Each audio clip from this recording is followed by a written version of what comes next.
Bonjour lecteurs de notre chaîne YouTube et membres du forum de rcmac.com. Alors on se retrouve pour la 7e vidéo sur le test, les tutos qu'on va faire, enfin la préparation, tout ça, du Traxxas Short Course 4x4, le Slash Ultimate.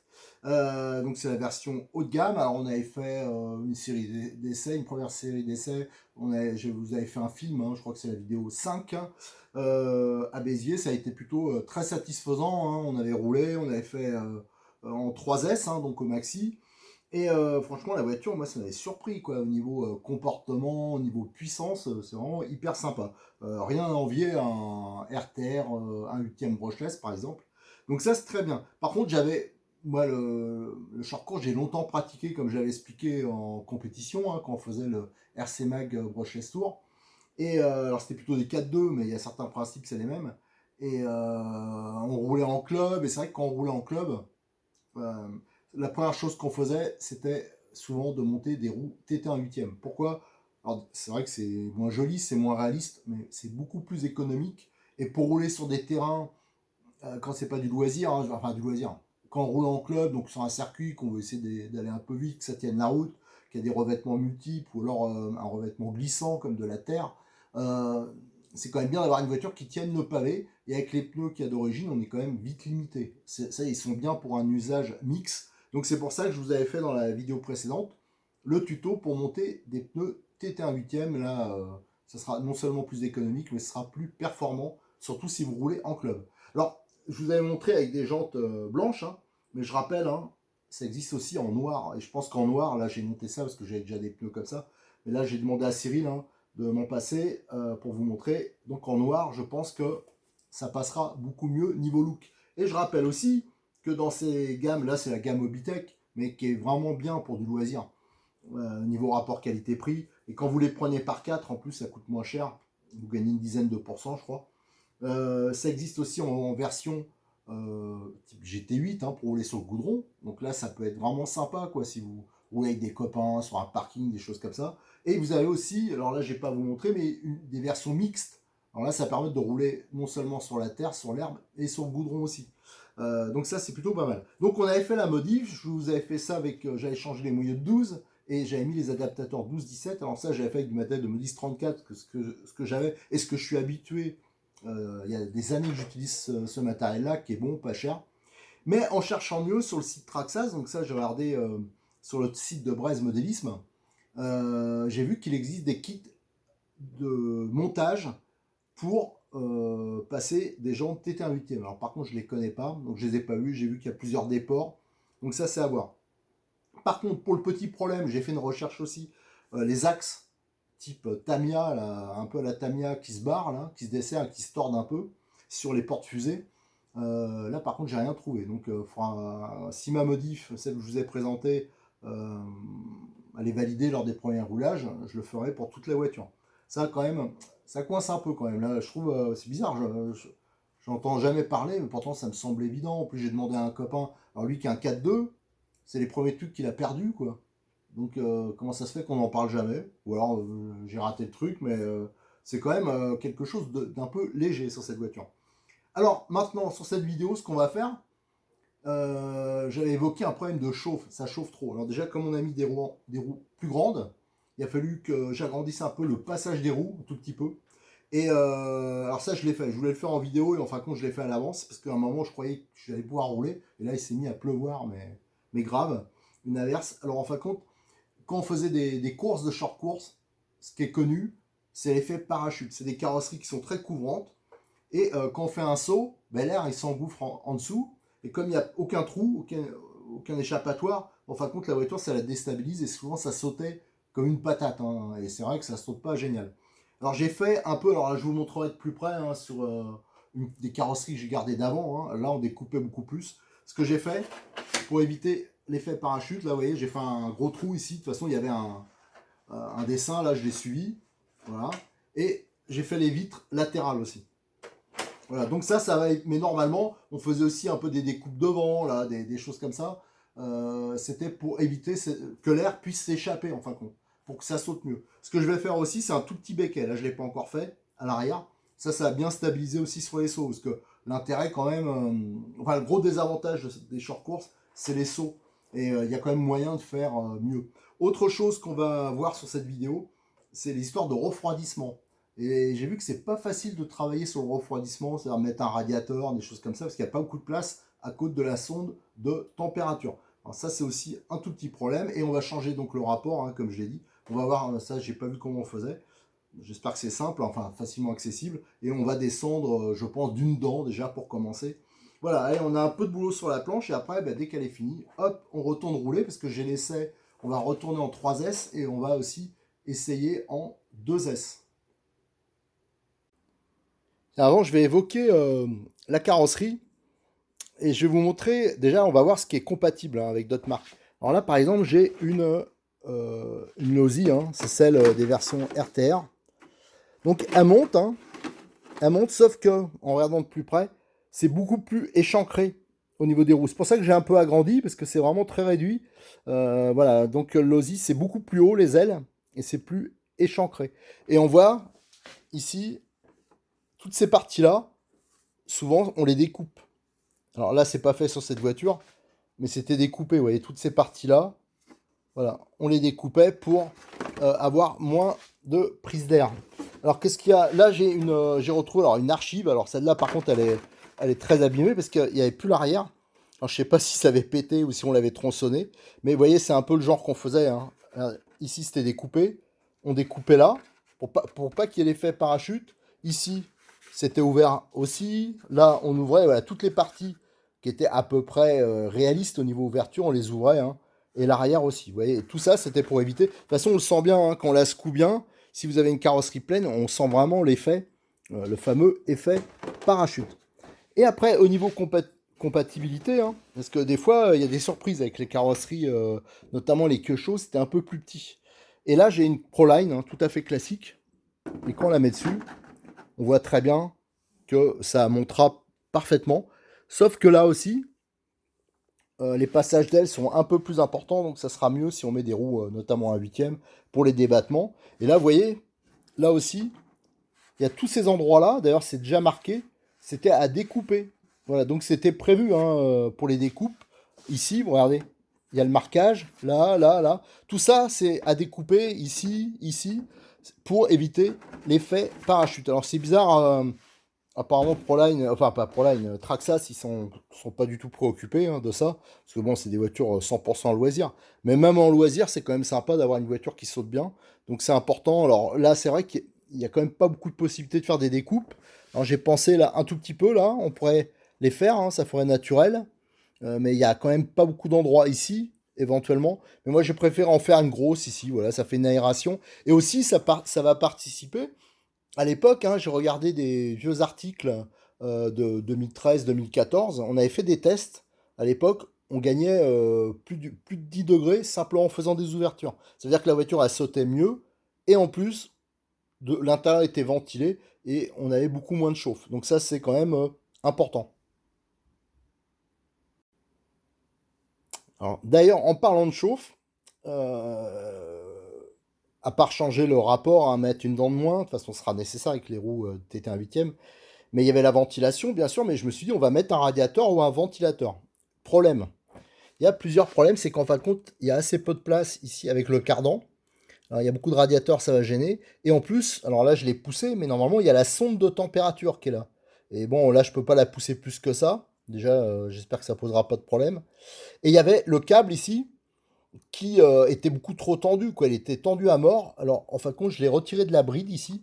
Voilà, pour qu'il y ait du jeu. Hein. Bon, c'est moins bien guidé, mais par contre, ça évite qu'il soit il était tendu comme le string de je sais plus qui, mais bon, enfin, ça allait pas bien.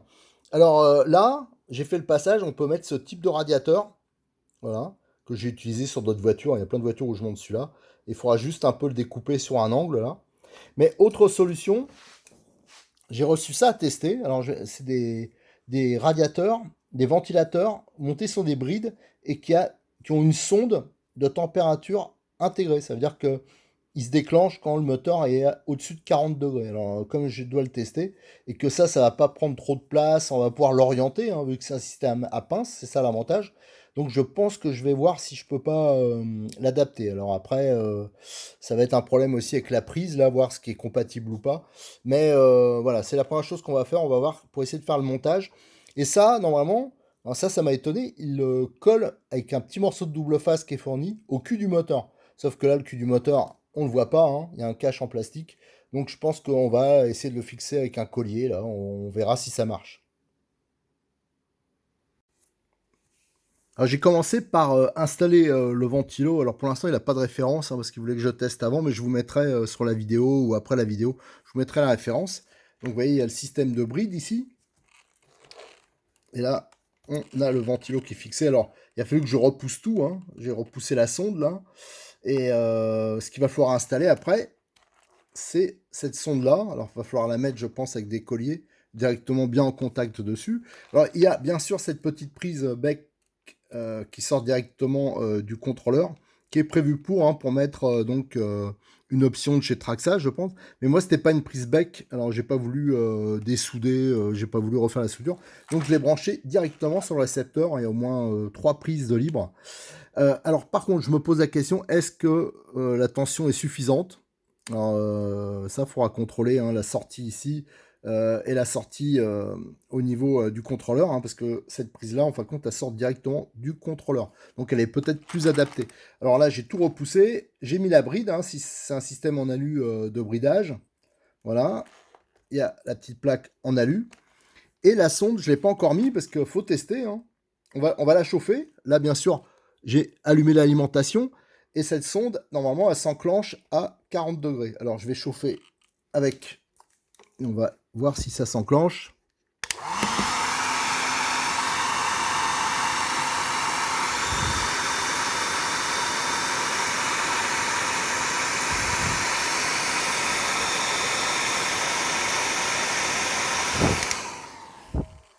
Et là, ça tourne. Je ne sais pas si vous l'entendez.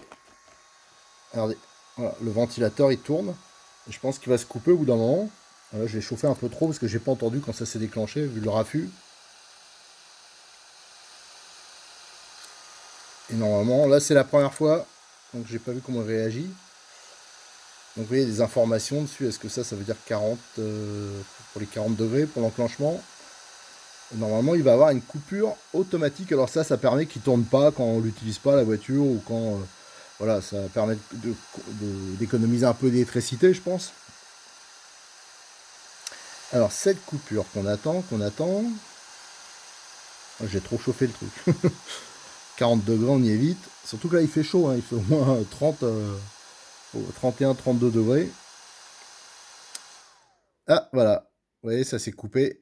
Le ventilo, donc le système il marche bien. Donc maintenant ce qu'il me reste à faire, je vais le fixer. Alors le problème c'est qu'il y a des fils un peu partout, donc ça on rangera un peu plus tard, hein, mais je vais essayer la voiture demain, donc je vais le fixer comme ça, directement sur le carter du moteur. Alors, eux ils le mettent derrière, hein, mais bon là sur ces modèles là, il n'y a pas trop la place, donc on va le faire comme ça. Allez, je fixe les colliers et après on va voir si on veut changer le rapport de démultiplication, comment on peut faire. Alors, on va fouiller ça ensemble. Alors j'ai fixé la sonde hein, au mieux que je pouvais, hein.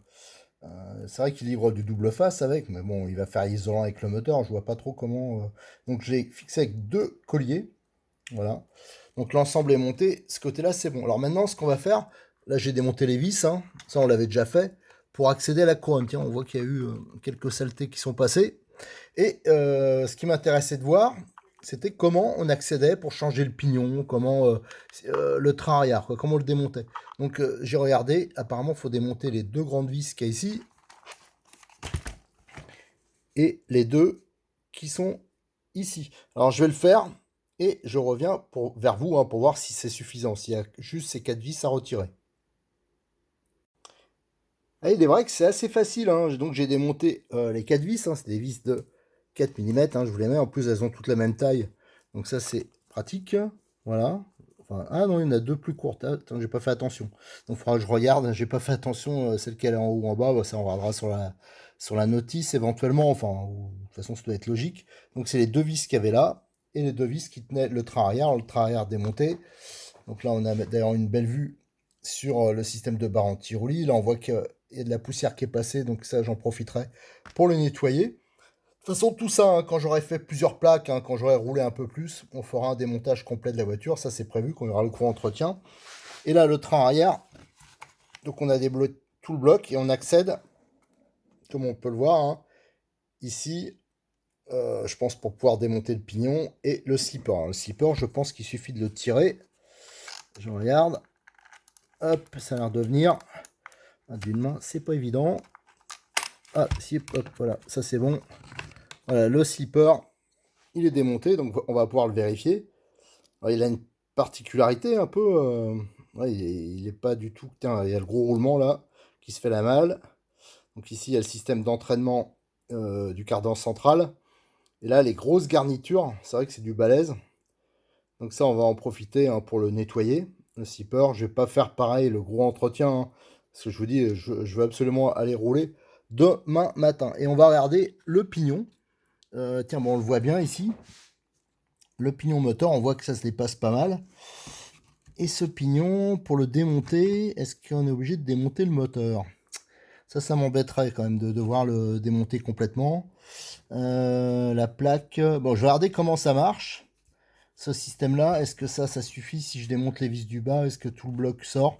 On va voir, mais en tout cas, j'aimerais bien regarder le pignon, le contrôler, hein. Apparemment, ce sera un 14 dents. Et voir si j'ai un pignon, une dent de moins, hein, pour compenser le diamètre des roues et aussi pour chauffer un peu moins. Alors, je suis allé tout nettoyer, hein, j'ai tout soufflé. Alors déjà, il y a un petit problème, au niveau ici. Alors bon, vous n'allez pas le voir, mais je sais pas si ça se voit. Mais le pignon, il s'est desserré en fin de compte. J'arrive à le bouger.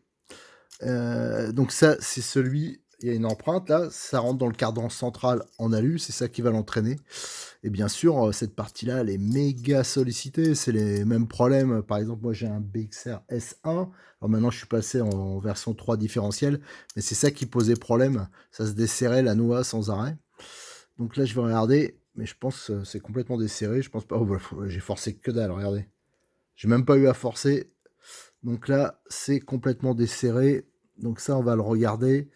Je vais regarder déjà. Ouais, il y a déjà moyen de mettre une tête de vis. Voilà, c'est une vis sans tête. Et ça, c'est exactement le même problème qu'avec le Logitech, le BXR S1. La vis, elle est arrondie au bout. Il n'y a pas assez de surface de contact. Alors déjà que c'est très sollicité, il y a moyen de faire mieux. Et on voit, voilà, en plus, c'était le marquage, il s'est fait légèrement sur le côté. Alors ça, je vais essayer de le remonter un poil mieux. Ça va être un peu... surtout que ça a du jeu. Regardez. Ça a du jeu sur la pièce un peu. Ouais, ça, ils auraient pu faire peut-être autrement. Bon, ça, je vais aller voir, hein. On va changer la vis et on va mettre une vis inox. Je vais regarder ça dans le stock de Cyril. Comme il a des tonnes de vis qu'il propose et qui sont souvent beaucoup mieux que celles d'origine, je vais aller voir ce qui est bien adapté. En tout cas, c'est du 4. De ce côté-là, ouais, pourtant, ils avaient mis du frein filet, mais de la façon qu'ils le mettent, ouais, c'est un frein filet c'est un peu spécial. Voilà, donc ça n'a pas tenu, ça fallait s'en douter. Quant au pignon moteur, alors, en fin de compte, quand on a démonté le bloc arrière, là, le cache supérieur, il reste une vis qui est ici. Je sais pas si on la voit, là c'est le cardan qui se fait la malle centrale. Donc on dévisse et c'est le bloc qui vient, comme ça, voilà. Alors ça, je suppose, enfin j'espère, hein, je pense qu'il y a peut-être une pièce tout aluminium, ce serait sympa d'ailleurs. Une option aluminium, je suis sûr que si Traxxas le fait pas, il y a sûrement des accessoiristes. Et là, ça permet, le pignon, déjà, c'est un 13 dents. Moi, j'avais cru voir que c'était un 14 ans, c'est un 13 dents. Alors, le problème, c'est qu'en module, dans ce module-là, hein, 32, ben, il n'y a pas beaucoup de 12, 11 dents. Après, ça fait un peu petit. Alors, du coup, je vais le laisser, le 13 dents. Alors, j'avais regardé, en plus, le problème, autre problème, c'est que donc j'en avais pris à Cyril, hein, des pignons, vous voyez. Là, j'avais pris notamment un 13 parce que je pensais que c'était un 14. Sauf que là, c'est un arbre. Comme les short courts, généralement, le module 32, c'est sur, on trouve ça avec des moteurs de short course notamment. Et là, je m'attendais vraiment à un axe de 5 et en fin de compte, c'est pas du tout le cas, c'est un petit axe. Alors, déjà, ça c'est sûr, si un jour le moteur lâche, bon, je remettrai pas du Traxxas, hein, mais je mettrai un moteur de short course qui sera, je pense, peut-être plus adapté encore. Et donc là, ouais, ce genre de pignon, on peut donc pas les monter, donc j'ai pas les bons. Donc je vais laisser pour l'instant celui, hein, le 13 dents, vous voyez, j'avais même vérifié, j'avais compté les dents, c'est pour ça qu'il y a du marqueur. Donc je vous ai dit pour le capteur, je me rappelle plus. En tout cas, là, vous avez le capteur de vitesse qui est là, hein, qui est ici, et qui est fixé par la petite vis, là. Donc je regarderai, moi, si ça existe en alu, je le prendrai à l'occasion, parce que ça participera à la rigidité, au refroidissement du moteur. Voilà. Donc, ce bloc-là, on remontera. Là, il n'y a pas grand-chose à faire, hein. Donc, je rappelle, hein, le radiateur, je vous l'avais montré, ça, je ne me rappelle plus, que j'avais fixé le capteur avec des colliers, hein, le capteur pour la mise en route du ventilateur. Voilà, donc ce qui me reste à faire, l'oreille, j'ai nettoyé. Ce qui me reste à faire, finalement, c'est ici, de refixer correctement la noix. Voilà. Donc, je vais aller voir ça tout de suite. Alors, je suis allé chercher la vis qui va bien, j'en ai trouvé une qui va nickel. Alors, je donne tout de suite sa référence, hein. C'est donc une 4x4, hein. D'origine c'est du 4x3. Pour moi, c'est pas assez profond, je vais vous montrer tout de suite. Et la référence, c'est 1525A. 1525A. Et pour le ventilo, j'ai téléphoné à Cyril, j'ai eu la référence, hein, parce qu'il attendait pour les mettre en ligne, hein. Il voulait que j'essaye. Mais bon, c'est vrai qu'ils sont hyper pas chers. Souvent, ça, c'est une option qui n'est pas donnée. Et la référence, c'est 1175. Voilà. Alors, pour les vis, on va monter ça au frein filet rouge. Alors, déjà, je vais vous montrer. Vous allez tout de suite déjà comprendre une partie. Est-ce que ça fait la mise au point? Regardez. Bien sûr, je les tiens pas super, mais là, vous avez la vis que je vais mettre. Donc, vous voyez, la surface, elle est parfaitement plate de contact. Donc, le contact, il sera quand même largement meilleur. Tandis que là, vous voyez, la surface de contact était beaucoup plus réduite et en plus, c'est creux. Donc, voilà. Et si je regarde au niveau profondeur, voilà, la vis. Regardez la clé, de combien elle rentre là. Voilà.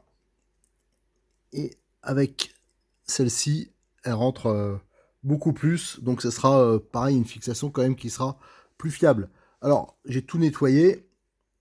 Et comme d'habitude, hein, je vais en mettre à l'intérieur sur le filetage directement. Parce que si on en met que sur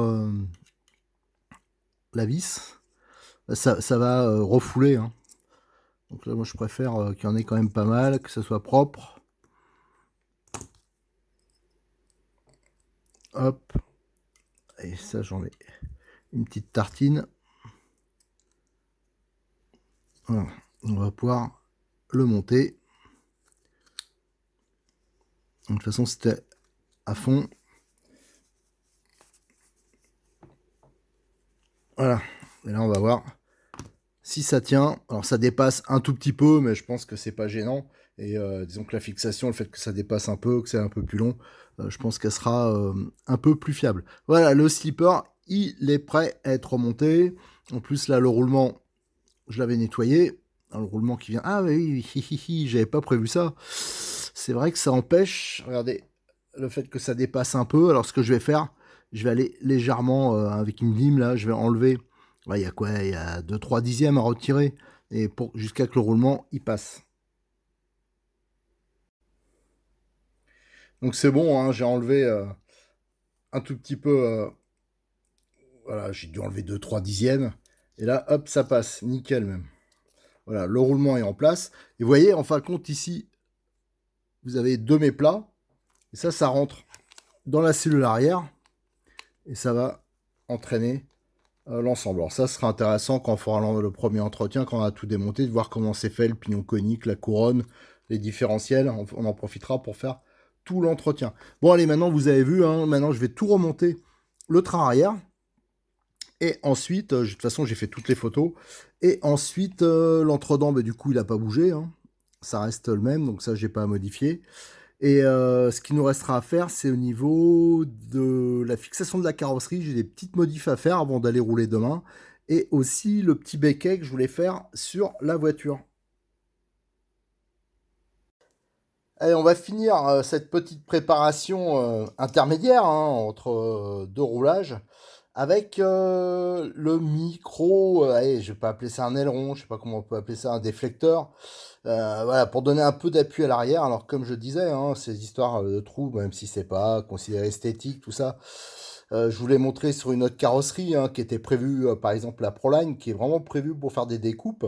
Alors, Traxxas l'a pas vraiment prévu d'origine, hein, mais c'est vrai que si on veut faire des beaux sauts, si on veut pas l'effet parachute, il faut vraiment faire quelques découpes. Et en plus, il y a le problème de la chauffe hein, que j'avais constaté lors du premier essai. Et là, quand je vais rouler, là actuellement, il fait 32-33. Je pense que ça va être coquet. Alors, il y a mon histoire de petit ventilo que j'ai mis, les ouvertures, bon, on verra bien.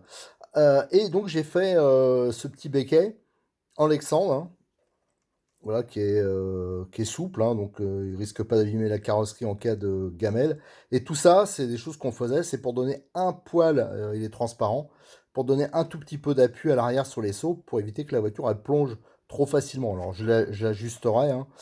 Voilà, donc la dernière petite modif que j'ai fait, maintenant, ben, place au roulage, hein. Je vous retrouve demain pour la vidéo. J'espère que ça va bien se passer, parce que c'est avec la nouvelle caméra GoPro.